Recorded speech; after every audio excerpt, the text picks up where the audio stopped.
皆さんご視聴ありがとうございます。 DJ チョミヤです。今回はトヨタ GR ヤリス RZ ハイパフォーマンスの304馬力400ニュートンの走りを一般道と高速道路で試乗レビュー。初めて体感するリアルな走りをチェックします。それでは行ってみましょう。 DJ チョミヤカーライフチャンネル。 DJ チョミヤカーライフチャンネルでは、常に皆さんと同じユーザーの視点に立ち、等身大のリアルなカーライフの楽しさを共有しています。新型車の本音レビューを中心に、あの頃憧れた懐かしい名車レビュー、そして最新ナビや車内ガジェットの使いこなしまで、車のある生活をフルに楽しむためのヒントをこれからもたくさんお届けしていきますので、まずはチャンネル登録、高評価、そしてハイプを押して応援をよろしくお願いします。はい、それでは行きましょう。GR ヤリスですねの RZ ハイパフォーマンスモデル最上級モデル行きましょう。楽しみです。これね、前から乗りたかったんですよね。で、ステアリングはいつものようにチルとテレスコね、上下前後ついております。よし。で、スポーツモードがですね、エコ、ノーマル、スポーツ、カスタムってあって、さらにですね、ノーマル、グラベル、あとトラックモードっていうのがあります。トラックはね、レースとかで使うんでしょうけど、今日はね、ノーマルでいきたいと思います。はい。で、最初はエコモードでいきます。それでは出発しましょ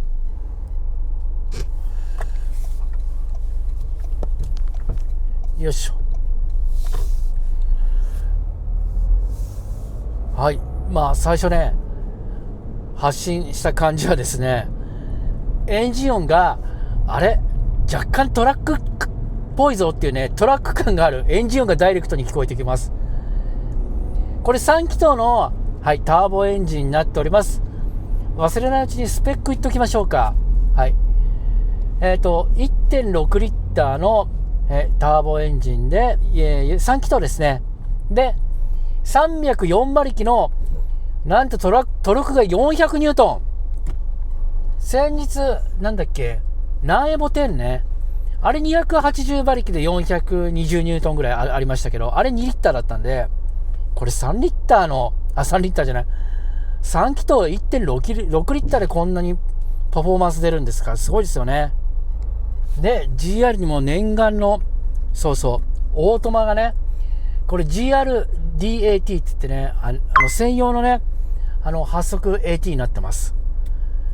これがね、非常にね、使い勝手も良くて、パフォーマンスを向上させてるんですよね。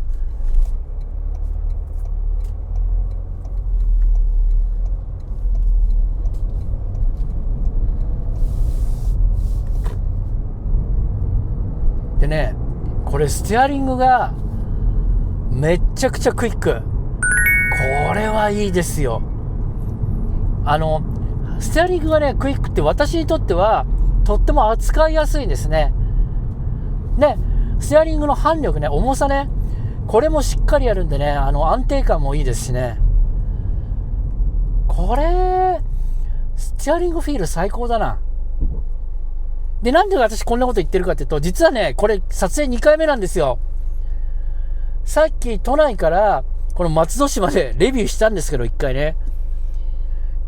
録画されてなくて、これ2回目になります。で、まず前方の視界なんですけど、天井の高さはね、高くないんで、私背がそんなに高くないんですけど、それでもちょっと圧迫感あるんで、背が高い人はもろに圧迫感感じると思います。で、左右の視界は A ピラー付近ね、少し視界が多いですけど、ちょっと気をつけるポイントになりますかね。で、シート。この GR 専用のスポーツシート。これめちゃくちゃいい。これね、ウルトラスエードかな。このスエードの肌触りもいいですし、着座位置もね、完璧です。で、しっかりホールド性もあるしね。これはいいっすよ。さあ、もう早速高速でございます。スポーツに入れてと。はい、スポーツモードに入れました。じゃあ行きます。アクセルベタ踏みしますよ。アクセルベタ踏みオン。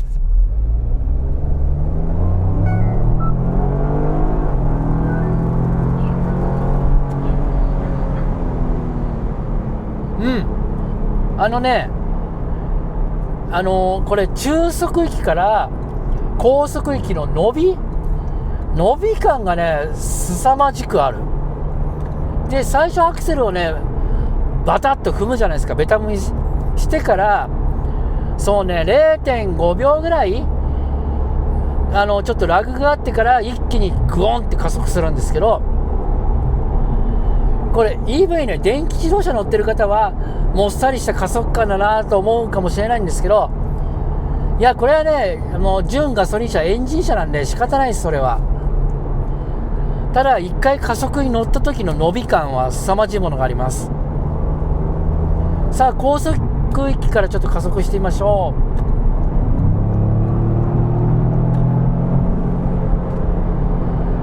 おーしっかり出るね。ただねシートの吸い付けられ感っていうのはまあちょっと穏やかかな。ただね全然パワー的には余裕があるなってところがあります。そうこの車ね高速乗って感じるのがこの4輪の接地感がねすごいんですよ。高速安定性どっしりしてる。これねトレッド幅が広がったんでそう1800ちょっとあるんですよね。これね車幅がそのおかげでどっしりとしてさっきねコーナリングとかもしたんです。ちょっときつめのカーブとかも走ったんですけど、もう高速域でステアリング切っても全然怖さがないです。後でちょっとねカーブやりますけど、これは素晴らしいですね。できちんとですねトヨタセーフティーセンスがついてるので運転支援バッチリあるんですよ。せっかく高速乗ったんでちょっとやってみましょうか。こうかな。ではいセット完了でございます。85キロにセットしております。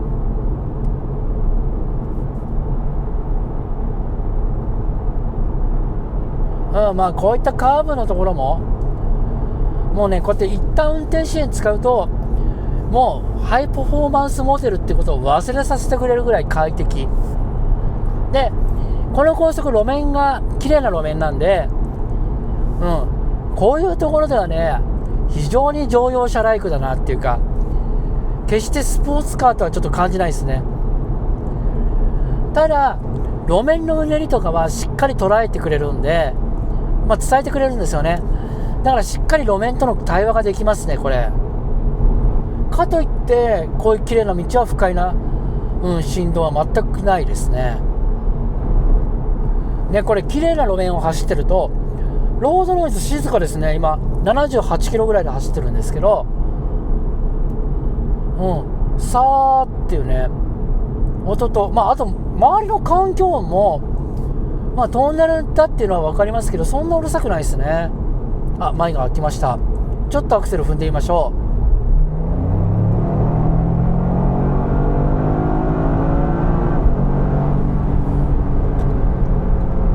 めっちゃ速い。これねアクセル一回ガバッと踏むと途端に表変しますね。これは二面性を持った楽しい車だね。でね今日実はねこれ台風近づいてるんですよ。なんでちょっとあいにくの雨模様ですけどね。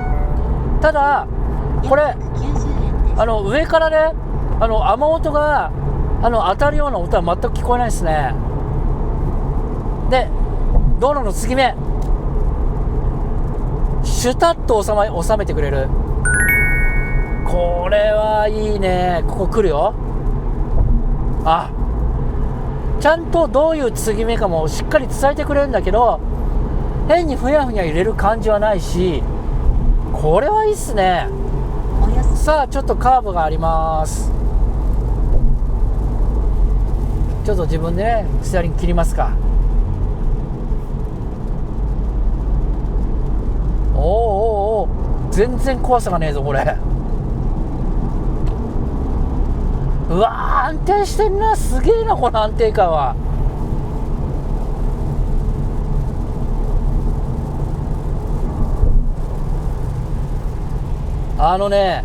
これ画面でわかるかな、全然ね横地がグッとかかるような感じもなくて、しっかりね滑るように、移動してくれるんですよ。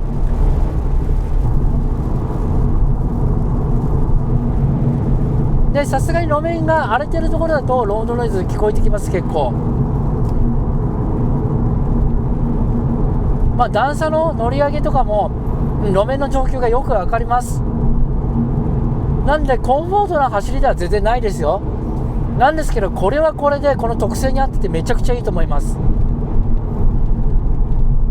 で変なね突き上げ感今のところないんですよ。振動とか伝えてくるんだけど、不快な突き上げ感ないっすね。でね、この車思うのが、私もね50歳になったっていうかね、50超えてるんで、昔だったらねこれガチャガチャマニュアルで楽しく操作する車いいななんて思うんですけど、もう年のせいかな、なんか普段使いのことも考えるとやっぱりこういうオートマがね嬉しいんですよね、2ペダルがね。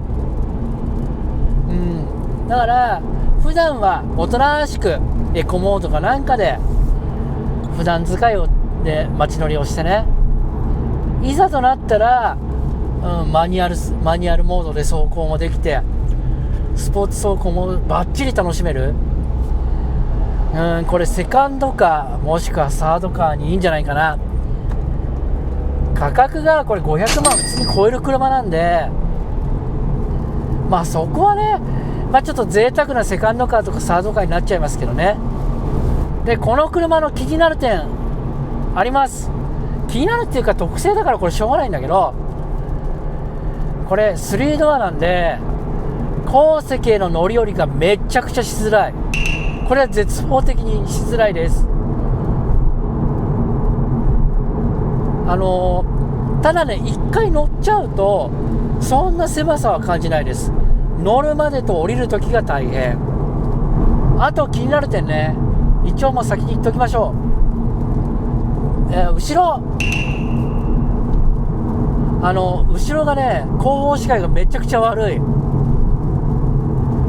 これはこうやってねスポーツ走行もできるけど普段使いもできるためのオートマじゃないですか。これだったらマルチビューカメラ標準搭載にするかデジタルインナーミラー標準搭載にしてほしかったですね。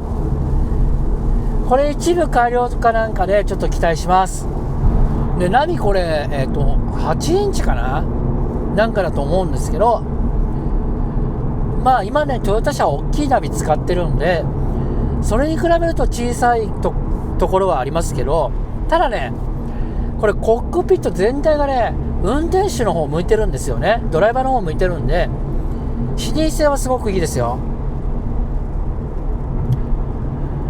でメーターもフル液晶でね、これも視認性高いですね。でこれ JBL のスピーカーついてるのね、ちゃんとね。これは嬉しい。これのね何がいいかってこれヤリスじゃないですか。プラットフォームはねこれカローラの系のプラットフォームを使ってるんでヤリス系とはちょっと違うんですけど、それでもねGR ヤリスって名前なのにこれ高速域で走れば走るほど気持ちいいし安定性が高まる。これたまんないわ。私別にプロドライバーでも何でもないですけど、それでも楽しさ感じられるもんね。でこれね今小1時間ぐらい乗ってるんですけど、やっぱりこのシートね尾てい骨が痛くなるシートってあるんですよね。これ全然そんなことなくてね、左右のホールド性ちゃんと太もももしっかり支えてくれるんで、いいシートだな。これ今のところこの車の一番いいところ、私このシートとステアリング、これが抜群にこの2つ私気に入っちゃいましたね。去年のねうちのチャンネルのカーオブザイヤーに、フィット EHEV の RS を選んだんですけど、私はねどっちが楽しいかな。まあちょっと価格帯も違うから、一概にね、純粋な比較はできませんけど、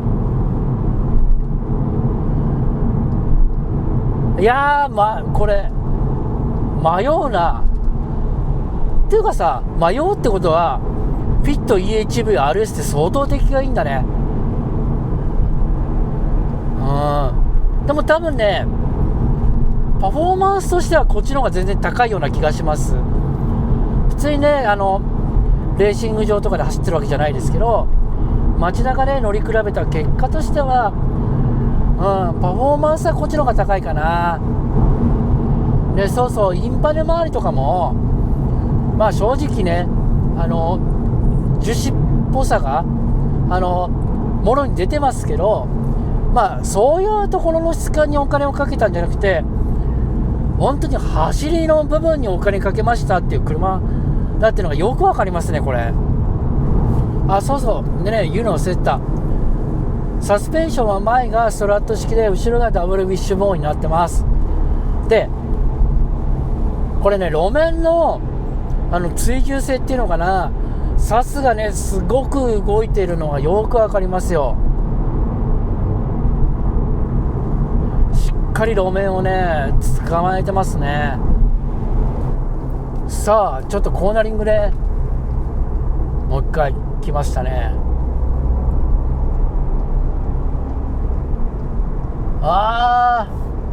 これお見事。やっぱこのステアリング最高だわ。で、これオートマだろって遅いんじゃないのって思われる方もいらっしゃるかもしれないですけど、これレース走行ではマニュアルと 0.1 秒ぐらいしか変わらないらしいんですよね。なので十分ですよね、そこもね。で、ステアリングヒーターとかシートヒーターもしっかりついてるしね。普段使いもできるし、スポーツ走行もできるっていうね。これからのスポーツカーっていうのはね、こういうオートマでもそういう快適装備も日常使いもしっかりできる方向に行くんじゃないかな。ただちょっと気になるのが、運転してる人は楽しいんだけど、助手席に乗ってる人はこの振動どう感じるかなってのは思いますね。で、そうそう。これね、運転支援は全車速追従なんですけど、これ手引き式のハンドブレーキなんで、停止保持はしないんで、止まったらブレーキはしっかり踏んでおかなきゃいけません。まあいいんですよ。でもこういう車だからハンドブレーキないと困っちゃうのね、逆にね。電動パーキングとかだと困っちゃうんで、これはこれでいいです。で、エンジンスタートボタンも GR って書いてあるしね。これもいいよね。前の車見えるのかな、これ。前ノートオーラなんですけど、ちょっとノートオーラのニスモも気になるんだよな。さあ、モードをノーマルに戻しましょうか。はい、ノーマルです。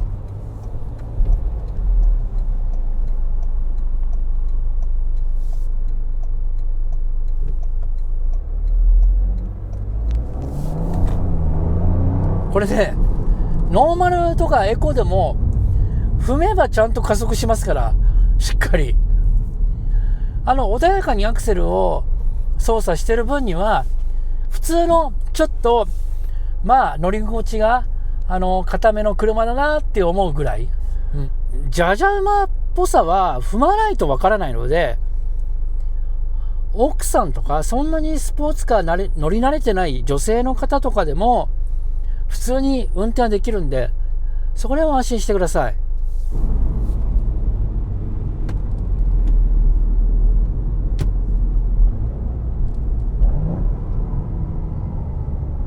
聞こえました今。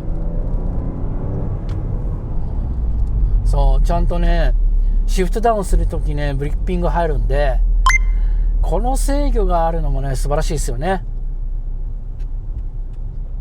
で、ちゃんと斜め後方の車が接近してますよっていうブラインドスポットモニターとかも、かたやそういう装備もね、しっかりしてるでしょ。これほんとバランスがいい車だね。スポーツカーには乗りたい。だけど普段使いもしたい。奥さんとか彼女が運転する場合もある。だから取り回しもそんな大きくないからしやすいしさ、ほんとバランスがいいと思います、この車。ただ価格がちょっとね、これどうなんだろうね。私はこれを100% 発揮できるテクニックも腕も何もないですけど、 100% ね引き出せる方はこれお安いんじゃないですかね。はい、といった感じで本日はトヨタ GR ヤリス RZ ハイパフォーマンスモデル試乗しました。いかがでしたでしょうか。いや最近ねシビックの EHV の RS でしょ。でランエボ10でしょ。でそして GR ヤリスね。これねやっぱりねスポーツカーはねこんなど素人のおじさんが乗っても楽しいよ。これ老若男女問わずこのスポーツカーにはね一回乗ってみてほしい。私コンフォートな車好きですけど、それでもやっぱりこういう車乗ると楽しさ、運転してての楽しさがね分かるもんね。ぜひともね気になった方はトヨタのディーラーに行って見て触れて試乗車を探して乗ってみてください。スポーツカー欲しいって方はねこれ気に入っちゃうんじゃないかな。といった感じでまた次のいい車でお会いしましょう。ご視聴ありがとうございました。チャンネル登録よろしくお願いします。